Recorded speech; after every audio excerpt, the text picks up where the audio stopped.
Hello everyone, I'm Karthik Nish. This video we're going to talk about exam number 10 in operating system lab, which is disk scheduling algorithms. There are two disk scheduling algorithms. One is FCFS and another one is SSTF. FCFS stands for first come first serve and SSTF stands for shortest peak time first. And we have to write programs to simulate those. So basically, disk scheduling is an important task for an operating system in which the operating system is supposed to go through the request and complete them accordingly. So what we're gonna check here, do here is we'll be implementing these algorithms, which are used for usually used for scheduling the request by the operating system. So yeah, basically there will be a head and there will be cylinders in uh, disk, and what the head will be seeking through the disk according to the request, and the operating system controls the seeker. So in this case, how the seeker acts based on the request is what we're gonna see in these algorithms. I mean, this is the very basic definition for it. So I'm gonna go into the programs now. So there are two algorithms to be solved, and I've completed them. So I'm gonna go them to. So this is the first one. It's a very basic one. This is the first come first serve algorithm. 1 minute.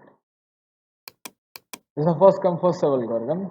So here what we're gonna do is according to this, this is the sample input, and this is the respective output for this input from two algorithms. So in this one we have the track size first, and sorry, this is the head value.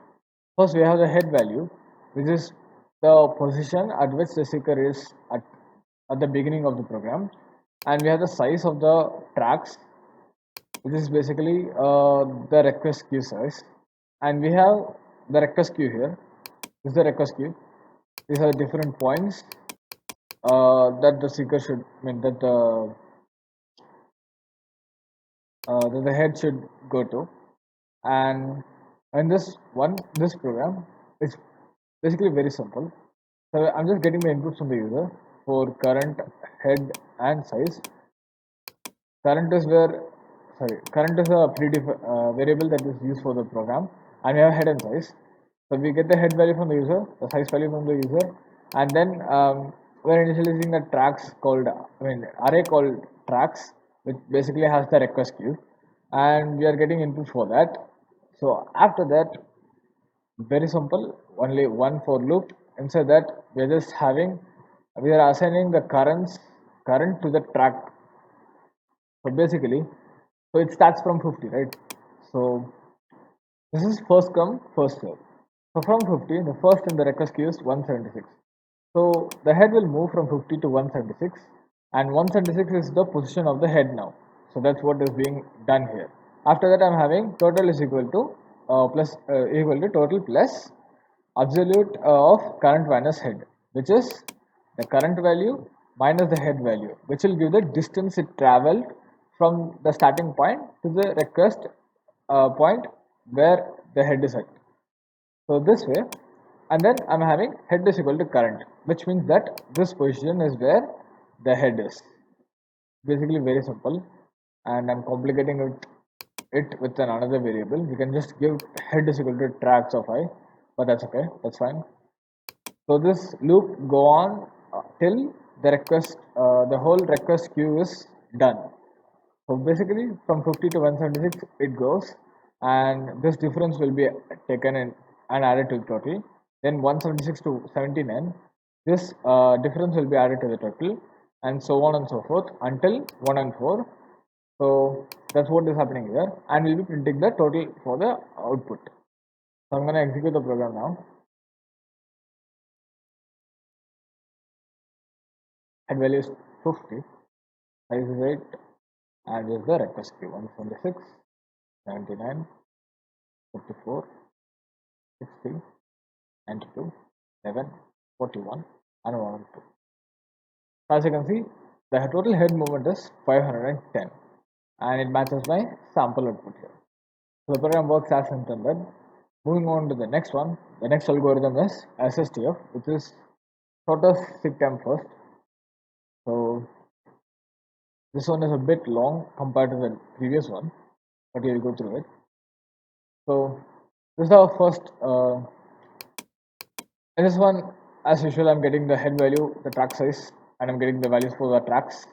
This is the basic thing, and this is where the algorithm starts. So I'm having a array called diff22, diff20 and 2. This is the difference array, and I'm initializing it with fully zeros. It has fully zeros.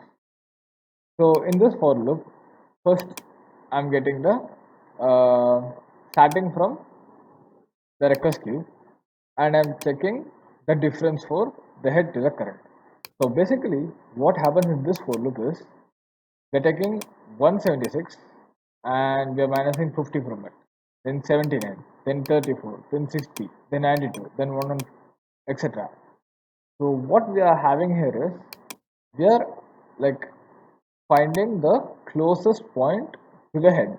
That's what is happening here. We are finding difference for everything here, and then we are checking which is the least distance. This is the least distance. That's what is happening here from this whole thing. I mean, first we are storing all the differences like 50 minus 176 minus 79 minus 34 etc in absolute value, which means it can't be negative. So after that, in this for loop, we are checking which is the least distance from that. So in this first case, the least distance will be from head 50 to 41, which is the difference 9. So after the execution of these two for loops, we determine that the first point that we are visiting is 41, and in this one, I'm getting the value as 1 to reset it, and I'm adding the total from 50, the difference like 50 minus 41, which is 9, which is being added here, and I'm assigning head is equal to tracks of index. Index is the value that I've assigned to the least possible difference. So that's how this one works, and this loop goes on and on and on, and we find the closest point for every single instance here. So that's how this one works, and I'm going to execute it now.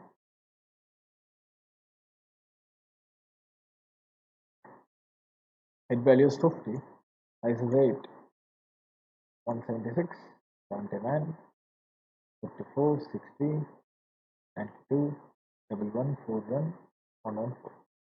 As you can see, it shows the total head moment is 204. So that's the desired output. I mean, that's not the desired output, that's the sample output that I have here. So that means the program is working as intended.